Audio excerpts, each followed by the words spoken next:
is orphans in Islam.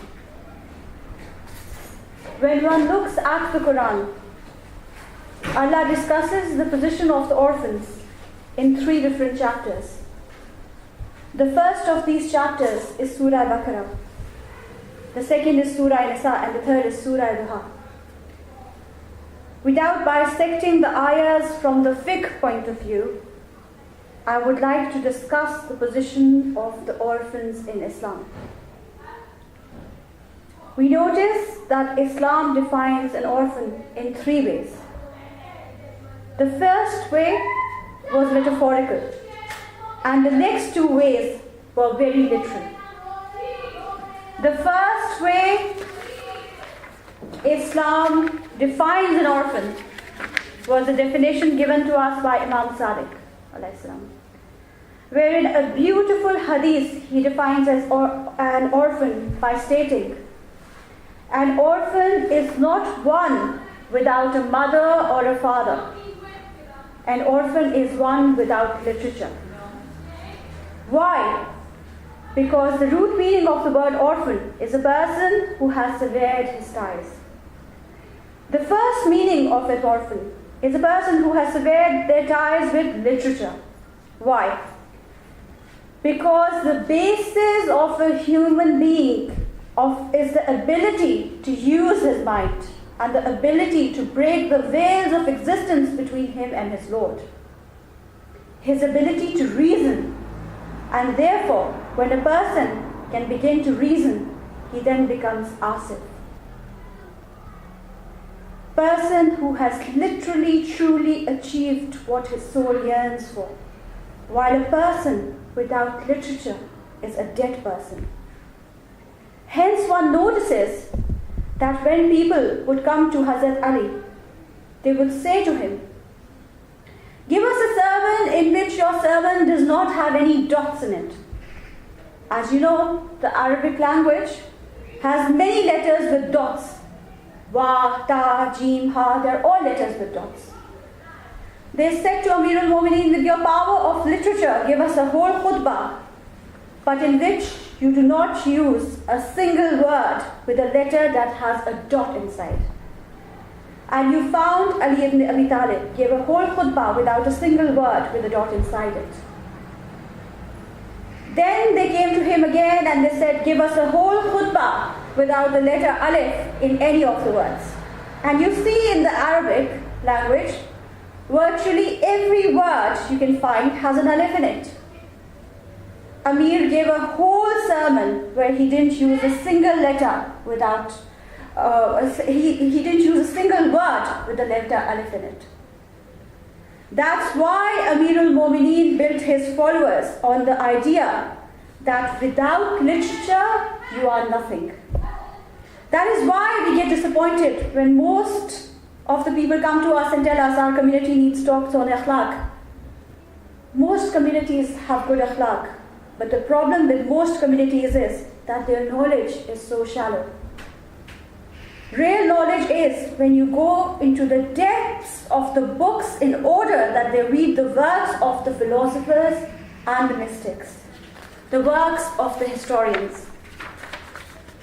You will find in history great scholars of Islam. For example, the example of Abu Rehan, who was an anthropologist, sociologist, mathematician, astronomer, and the Sultan of the time said to him that I want to take you to India. And he said, why? Why do you want to take me to India? And he said, because there are treasures of knowledge in India. And so they both went to India, and there were treasures of knowledge in India, but they were all in Sanskrit. And Abu Rehan was a very old man. He did not say that, oh, I'm too old to learn the language. He took it upon himself to learn Sanskrit. And not only did he learn Sanskrit, he wrote books on the Indian sciences in Sanskrit. And his yearning for knowledge was so much that when he was dying on his deathbed, his neighbor came to visit him, who was an alim on jurisprudence. And he said, oh alim, can I ask you a question about fiqh? And the neighbor says, but you are dying. And Abu Rehan says, "Oh Alim, is it better that I die or that I know and I die? Best of the acts is to swim in the sea of literature." When person follows Muhammad sallallahu alaihi wasallam, you are following the highest model of literature. Second definition of an orphan is a full orphan without a mother or a father. Third definition is a semi-orphan, where either the mother or the father has died. We found that the verse which discusses orphans says something beautiful. فَأَمَّا الْيَتِيمَ فَلَا تَقْهَرْ. So as for the orphans, do not oppress them. When Islam came to reform the position of the orphan, it's reformed the position by focusing first on the warmth towards the orphan, and then by focusing on the economic rights of the orphan. When Islam came to Arabia, its first focus was on the warmth displaced towards orphan. When you come to the end of this month towards Eid, you will sit with your parents and enjoy a meal. There are millions of orphans out there who do not have parents to sit with. When you come towards the end of Ramadan, on the day you will go to Salat Eid with parents, but there are millions out there who have no parents. Religion of Islam said, first area in which we reform the position of the orphan is by showing warmth towards the orphan, not economic. Why? Because you can't buy love. We can buy the flats for our children, we can buy the fastest cars for our children, you can buy everything. But when you give them a shoulder to cry on, that is more expensive than any other gift that you can give. When verse revealed, it says, never sadden the orphan. Why? Because when you see the hadith of Ali Muhammad, you see the orphan occupies the highest position. For example, Allah says to the Holy Prophet, when an orphan cries, my hands pick up his tears. Does Allah have hands? If no, how does he pick up the tears?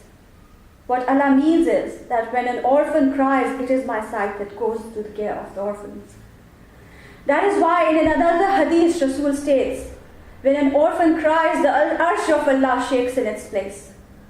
That's why in Hadith Kursi, when an orphan cries, Allah tells the angels, who is that orphan of mine that cries, whose parents are below the dust? They turn around and say, Ya Allah, you are more aware of what is happening. He says, tell the person who protects the orphan that if he protects the orphan, I will protect him on the day of judgment. That's why Rasul was sitting with Hazrat Bilal. A person came and politely stroked the head of the orphan. Rasul said, for each hair on the orphan's head, you will get a ray of light on the day of judgment. Islam reformed the way in which you behave towards an orphan. But then Islam reformed the way in which the Arabs dealt economically with the orphans. Why?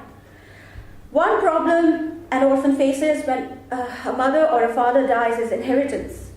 Because a father would leave behind inheritance. But this inheritance will be shared out by whom?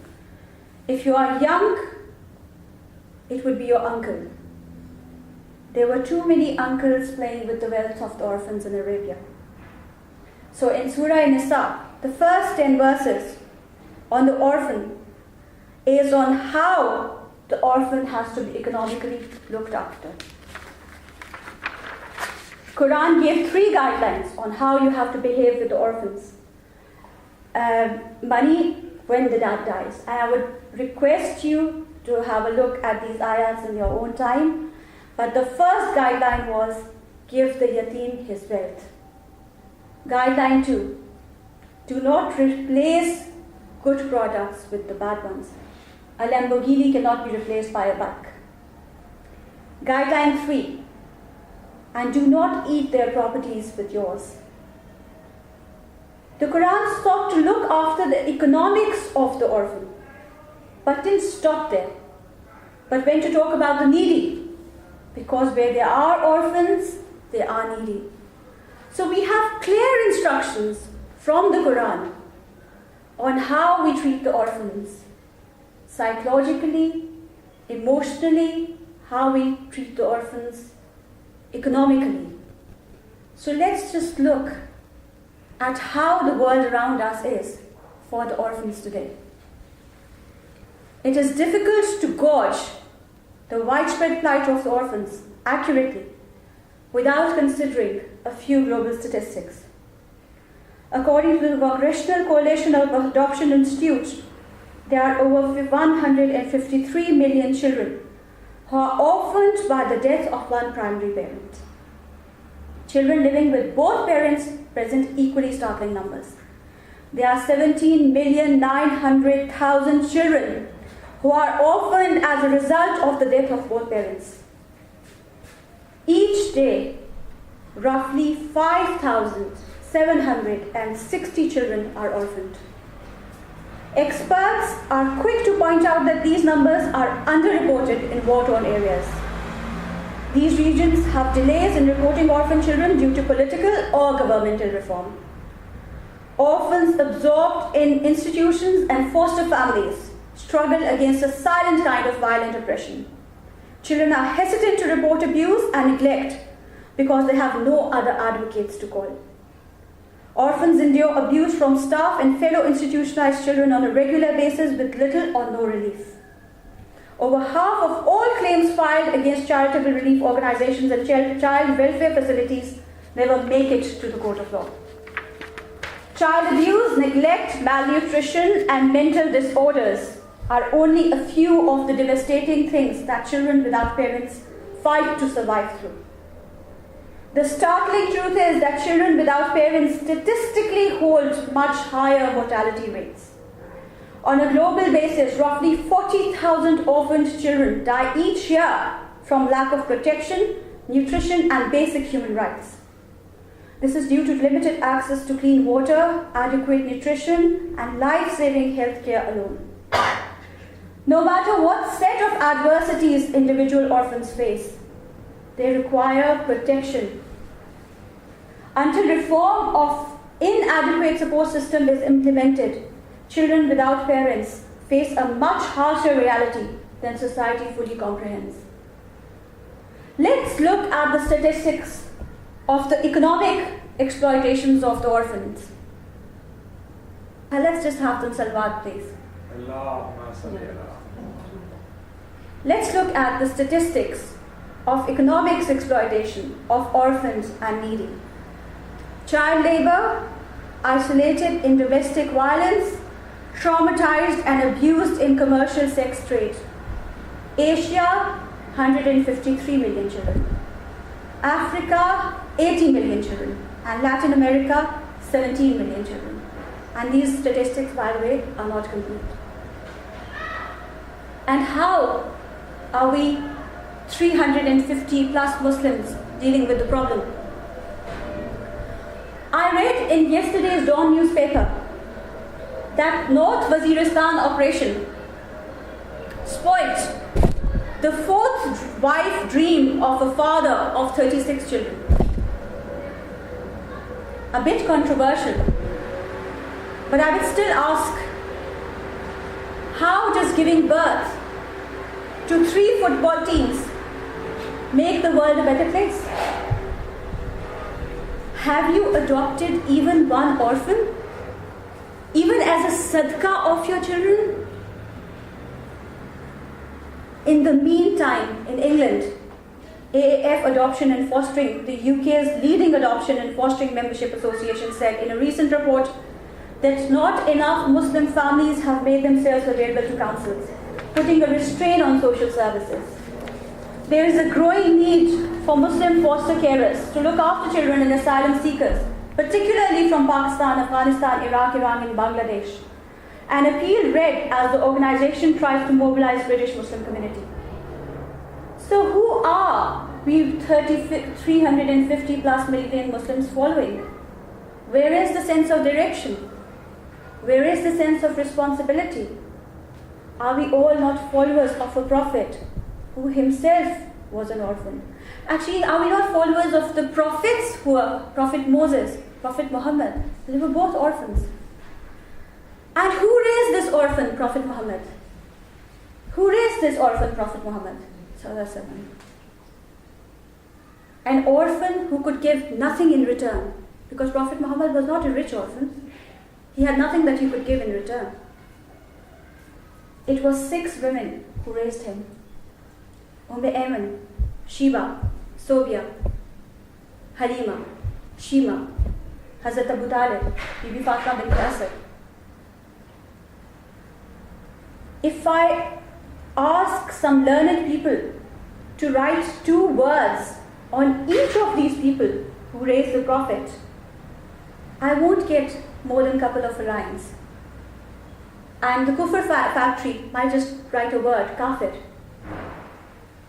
But the truth is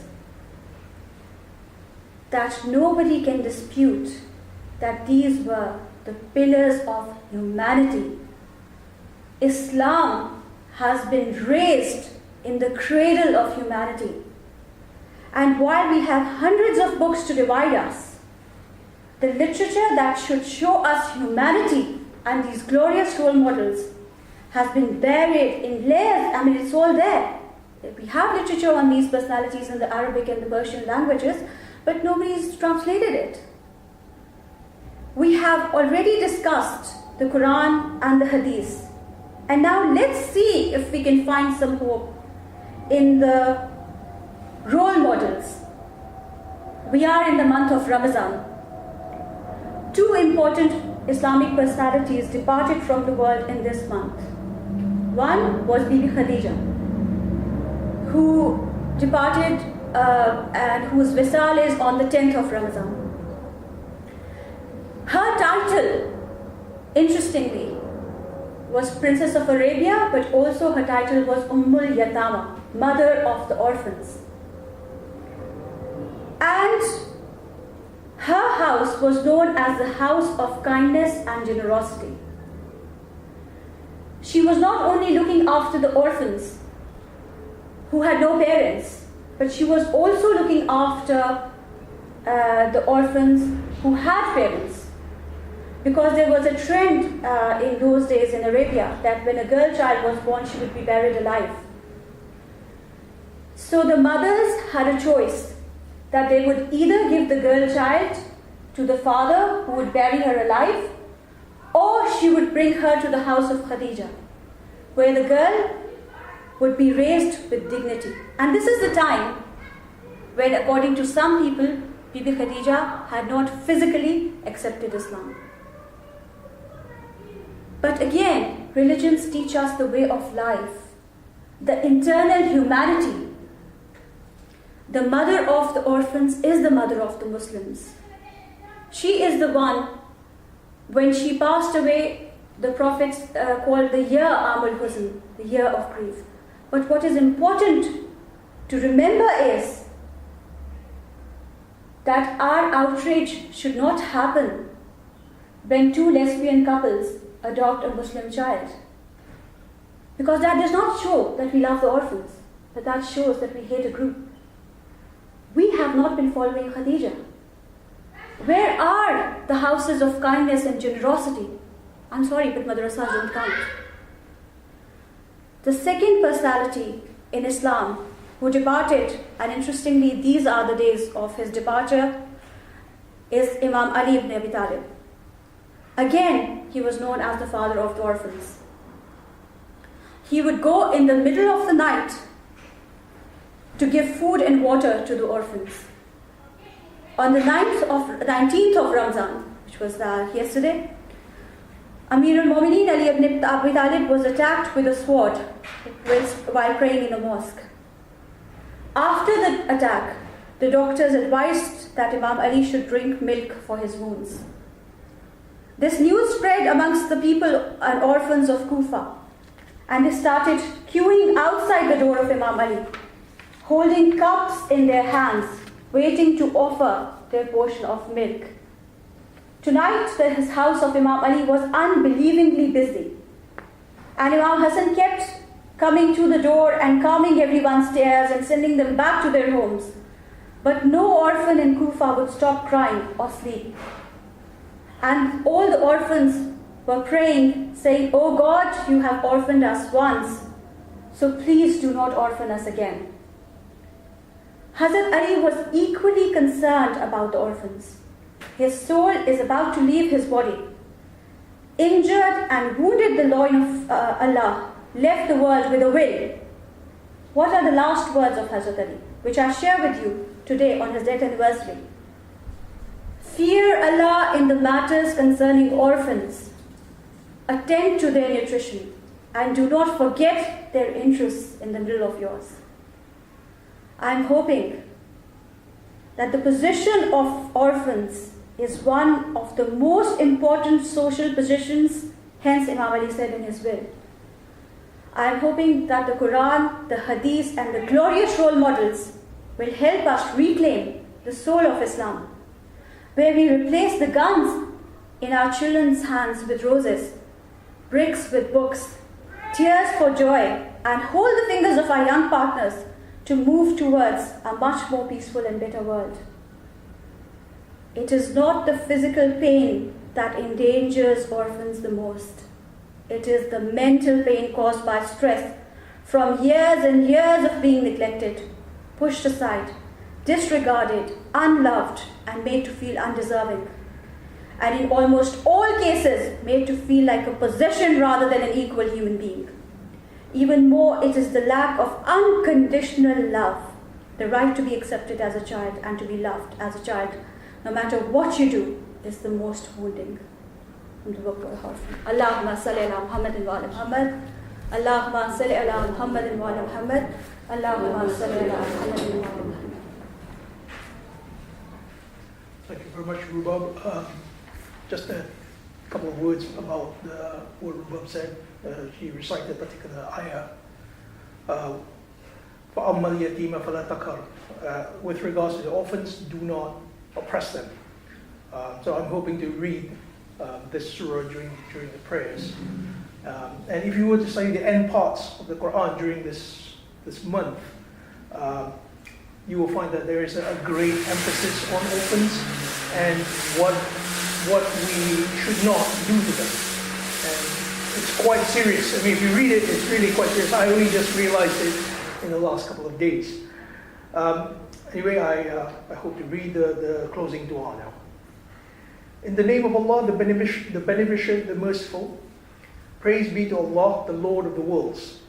O Allah, for you is the praise, the creator of the heavens and the earth, one with might and honor, the Lord of the worlds and the deity of all deities and the creator of all that is created.